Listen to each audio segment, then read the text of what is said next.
Hello friend, শুভ সন্ধ্যা, শুভ শিবরাত্রি। আজকে কে ভোলে বাবার মাথায় জল ঢাললে?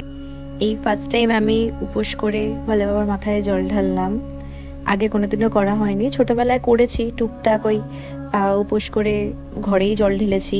কিন্তু এইবার আমি ঘরের ভোলে বাবাকেও জল ঢাললাম, প্লাস বাইরে মন্দিরে গিয়েও মায়ের সাথে গিয়ে পুজো দিলাম। ফার্স্ট ঘরের ভোলে বাবাকে পুজো করে নিলাম, কারণ বাইরে পুজো করতে যাব তার আগে ঘরেরকে যদি পুজো না করি ও তো রাগ করবে না।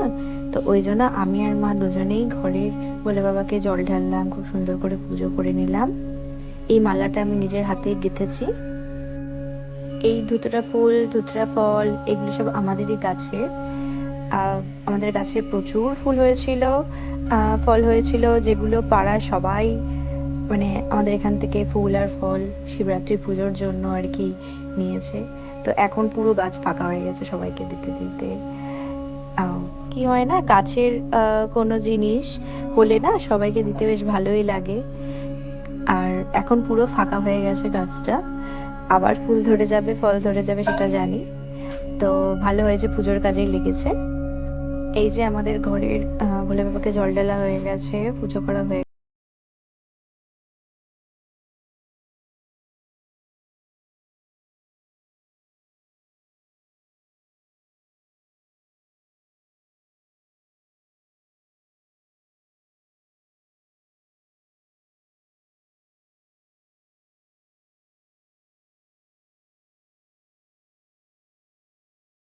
যাচ্ছি এখন পুজো দিতে। ভোলে বাবার মাথায় জল ঢালতে। দেখি কি কি আছে।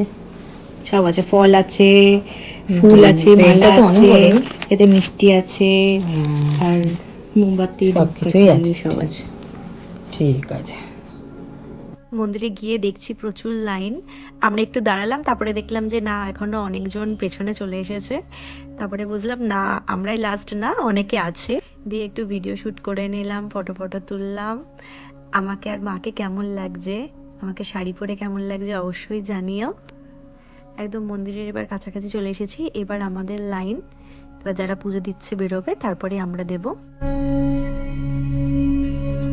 গঙ্গাজলে স্নানিয়ং নমঃ শিবায় মহাদেবায় নব্বৈ নমো নমঃ নমঃ এতৎ গঙ্গাজলে স্নানিয়ং নমঃ জ্ঞানেশ্বরায় যজ্ঞেশ্বরায় নীলকণ্ঠদেবায় নমো নমঃ নমঃ এতৎ পঞ্চামৃত স্নানিয়ং নমঃ শিবায় মহাদেবায় নমো ঈশ্বর সচন্দনা নমো।